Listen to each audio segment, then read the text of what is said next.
నమస్తే, welcome to మనం TV. నా పేరు వలి. అమెరికా మాజీ అధ్యక్షుడు, ప్రస్తుతం రిపబ్లిక్ పార్టీ తరఫున అధ్యక్ష రేసులో ఉన్న డొనాల్డ్ ట్రంప్ పై హత్యాయత్నం జరిగిన విషయం తెలిసిందే. ఈ వార్త విని ప్రపంచవ్యాప్తంగా ఉన్నటువంటి ఆయన అభిమానులు కావచ్చు, సో అందరూ కూడా ఒక్కసారిగా షాక్ గురైన పరిస్థితి కనిపించింది. యాక్చువల్గా ఆయన ప్రాణాలతో బయటపడటానికి కారణం ఆ పూరి జగన్నాథుడి కృపే అని ఇస్కాన్ ప్రతినిధులు తెలియజేసిన పరిస్థితి ఉంది. ఎందుకంటే గతంలో పూరి జగన్నాథుడి రథాలు తయారు చేసుకునే దానికి 1976లో డొనాల్డ్ ట్రంప్ తన ట్రైన్ యార్డ్‌ను ఇచ్చి, అంటే ఉచితంగా ఇచ్చి, మీరు అందులో రథాలు తయారు చేసుకోండి అని చెప్పి ఫ్రీగా ఇచ్చి ఆయన సహకారం అందించారు. సో ఆ రోజు పూరి జగన్నాథుడికి చేసినటువంటి సేవే ఈరోజు డొనాల్డ్ ట్రంప్‌ని కాపాడిందని ఇస్కాన్ ప్రతినిధులు తెలియజేస్తున్నటువంటి సిట్యుయేషన్ ఉంది. ముఖ్యంగా నిన్న ఆ దాడి జరిగిన సమయంలో ఎలాంటి ఒక ఉద్వేగ పరిస్థితి కనిపించిందో మనం చూసాం.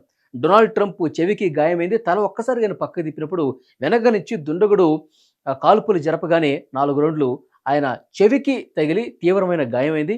ఆ సమయంలో ఆ సభలో పాల్గొన్న వ్యక్తి కూడా చనిపోయాడు. వెంటనే సీక్రెట్ ఏజెన్సీ ఏజెంట్లు అందరూ కూడా ఆయనకు వలయంలాగా ఏర్పడి ఆయన్ని కాపాడారు.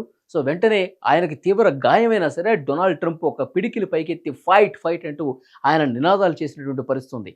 సో డెఫినెట్‌గా ఆ పూరి జగన్నాథుడి కృప డొనాల్డ్ ట్రంప్ మీద ఉందనే చెప్పాలి. ఎందుకంటే ఇస్కాన్ ప్రతినిధులు ఏం తెలియజేస్తున్నారంటే, ప్రస్తుతం పూరి జగన్నాథుడి రథోత్సవాలు ప్రపంచవ్యాప్తంగా జరుగుతున్నటువంటి ఈ సమయంలో సరిగ్గా ఇలాంటి సమయంలోనే డొనాల్డ్ ట్రంప్ మీద కూడా దాడి జరగటం 1976లో 48 సంవత్సరాల క్రితం ఆ రోజు ఆయన చేసినటువంటి సేవ, పూరి జగన్నాథుడి రథాలు తయారు చేసుకునే దాంట్లో ఉచితంగా తనకున్నటువంటి ట్రైన్ యార్డ్‌ని మీరు రథాలు తయారు చేసుకోండి, ఇందులో ఉచితంగా మీరు ఒక్క రూపాయి కూడా చెల్లించాల్సిన అవసరం లేదని చెప్పి ఆయన జగన్నాథుడికి సేవ చేశాడు కాబట్టి ప్రస్తుతం రథోత్సవాలు జరుగుతున్న ఈ సమయంలో ఆయన ప్రాణాలతో బయటపడ్డాడు, కాల్పులు జరిపినా సరే అని చెప్పి దీన్ని అనుసంధానిస్తూ సో ఇస్కాన్ ప్రతినిధి బృందం అఫీషియల్‌గా పేర్కొన్నటువంటి విషయం కనిపిస్తుంది.